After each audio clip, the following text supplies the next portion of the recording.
La tour Jacquemart se dressait fièrement à Romans-sur-Isère. C'était une très vieille tour. Elle avait vu défiler bien des saisons. Les gens adoraient leur tour. Un jour, une idée de génie a jailli. Une idée vraiment fantastique. Cette ancienne sentinelle pourrait-elle atteindre les étoiles? Pourrait-elle voyager jusqu'à la Lune?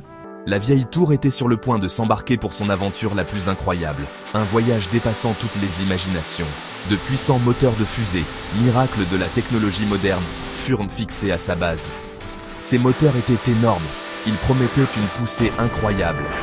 Le célèbre automate Jacquemart, avec ses personnages sonnant la cloche, fut spécialement sécurisé. Lui aussi ferait partie du voyage.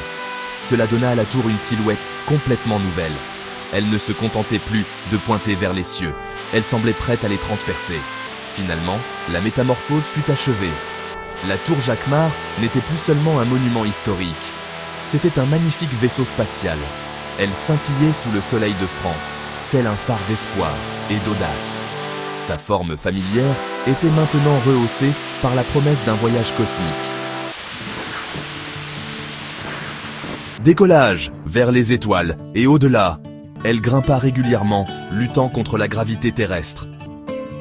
Bientôt, l'explorateur Jacquemart laissa l'atmosphère terrestre derrière lui. Le ciel bleu se mua en velours noir de l'espace. La Terre en dessous devint un magnifique globe tourbillonnant de bleu, de blanc et de brun. Des étoiles, fixes et brillantes, emplissaient la vue depuis chaque hublot.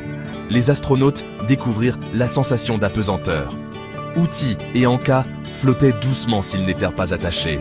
Ils riaient en s'adaptant à ce nouvel environnement étrange. Le voyage fut étonnamment calme, les puissants moteurs désormais silencieux alors qu'ils glissaient dans le vide. Le cœur de la vieille tour pulsait d'une vie nouvelle. Les jours passèrent, tandis qu'ils voyageaient à travers l'immensité silencieuse de l'espace. Étreinte lunaire, un atterrissage en douceur et première découverte. La tour Jacquemart est sur la Lune. Des acclamations éclatèrent au centre de contrôle, à des milliers de kilomètres de là. « C'est un petit pas pour un Romanais », déclara-t-il, sa voix crépitant à la radio, « mais un bond de géant pour l'humanité. » Ils avaient réussi. Ils étaient les premiers humains à arriver sur la Lune dans un vaisseau né d'une ancienne tour terrestre. Un moment véritablement historique pour Romans-sur-Isère et pour toute l'humanité. Ils étaient des pionniers sur un nouveau monde, les ambassadeurs d'une vieille tour qui avait osé rêver des étoiles. Bien trop tôt, il fut temps de partir. Après un dernier regard sur le panorama lunaire à couper le souffle, ils remontèrent dans l'atterrisseur pigeonnier. Le moteur de remontée s'alluma, les soulevant en douceur de la Lune.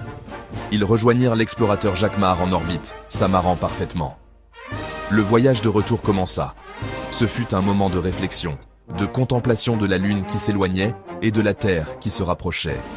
Ils l'avaient fait. Ils avaient marché sur la Lune, accomplissant un rêve audacieux. Leur cœur était empli de fierté et d'un sentiment d'accomplissement indescriptible. Le retour sur Terre fut spectaculaire, fatigué mais triomphant, accueilli en héros. Des défilés furent organisés à Romans-sur-Isère et dans toute la France. La tour Jacquemart, la tour devenue fusée, était désormais une légende. Elle se dressait comme un symbole qu'avec du courage et de l'imagination, même les plus vieilles pierres peuvent atteindre les étoiles les plus nouvelles, inspirant des générations à rêver en grand.